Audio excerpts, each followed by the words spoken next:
Imagine que você está dentro de um avião e todos os seus instintos fazem você quebrar as regras.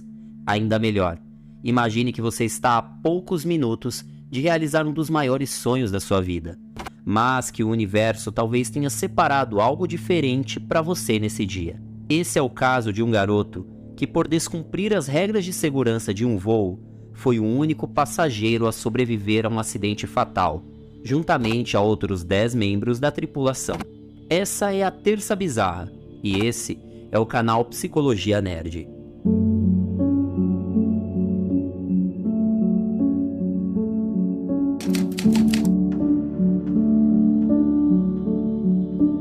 O acidente em questão ocorreu no voo Varig RG-820, realizado em um Boeing 707. Era um voo que realizava a rota do Rio de Janeiro até Londres, com escala no aeroporto de Orly, em Paris. Para entender melhor essa história, vamos voltar um pouco no tempo. Foi no dia 11 de julho de 1973, há 50 anos atrás, que Ricardo Trajano, um comum passageiro carioca no auge dos seus 21 anos, sentou na penúltima poltrona da aeronave, pois havia lido que a cauda dos aviões eram mais seguras.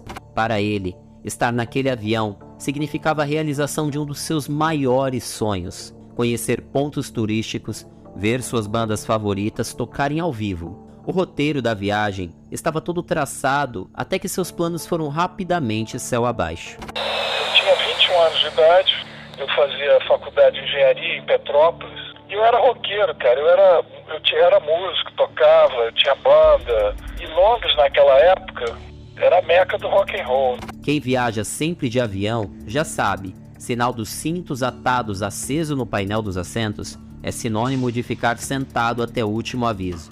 Na decolagem, no pouso ou até mesmo em turbulências, são alguns dos casos em que isso ocorre.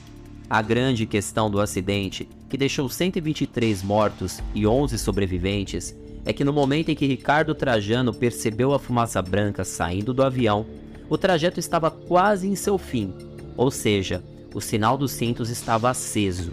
Por um impulso, ele resolveu visitar novamente as cabines, indo contra todas as orientações dadas naquele momento. Volta pro seu lugar. Você não pode ficar aqui em pé. Por puro impulso, eu não sei o que foi, instinto, eu desobedeci o cara. Vale ressaltar que naquela época era permitido a visita à cabine. O mesmo já havia ido até o local 2 vezes.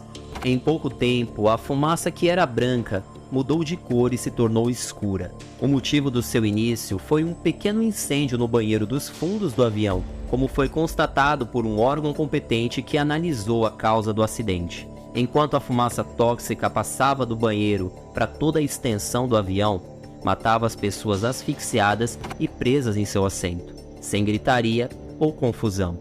Apenas 2 últimos suspiros fumegantes. Ricardo, por sua vez, sobreviveu às custas da sua intuição. Seu corpo o levou por um ímpeto que não tentou ao menos entender, e foi para a cabine na hora certa. Lá na frente, um comissário estava pedindo para todos ficarem tranquilos, que ele estava resolvendo o problema lá atrás, todos permaneçam com o cinto. Quando o cara me viu, ele me deu uma bronca, cara. Falou: pô, rapaz.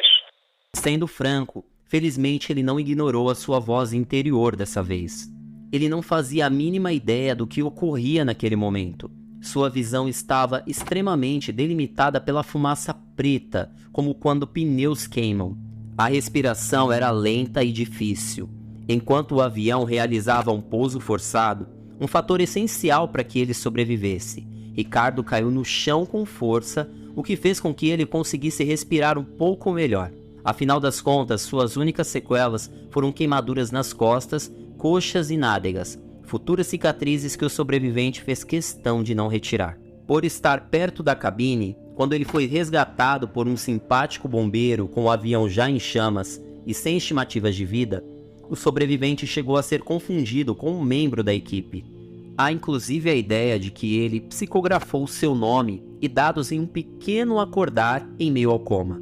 Fato este extremamente importante para sua correta identificação. Mesmo depois de sofrer um acidente no qual ele foi o único passageiro a sobreviver, Trajano não desistiu de realizar o seu sonho.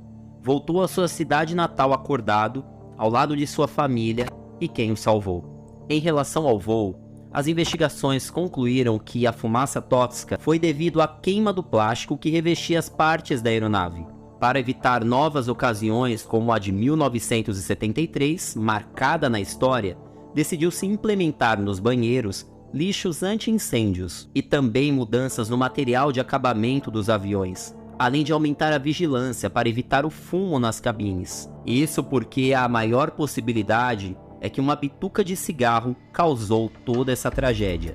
A equipe de comissários, percebendo o risco, decidiu não abaixar as máscaras de oxigênio, evitando assim o risco de explosões. Os pilotos, por sua vez, decidiram então fazer um pouso de emergência, pois sabiam que não daria tempo de chegar até o aeroporto, e foi assim que aterrissaram em um campo de cebola.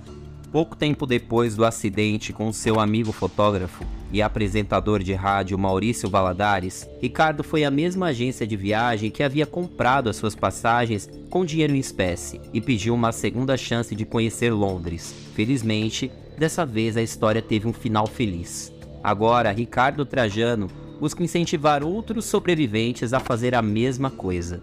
Tudo começou com uma simples palestra, mas dezenas de pessoas já foram impactadas por sua história de superação, fé e coragem. Essa é a impressionante história de um simples estudante amante do rock que entrou em um voo sem ter a mínima ideia de que aquele trajeto mudaria sua vida para sempre. Fala galera, eu sou Michel Santana e se você achou interessante esse vídeo, se inscreve no canal e deixa o seu like. E na próxima terça-feira nós temos um encontro marcado em mais uma Terça Bizarra.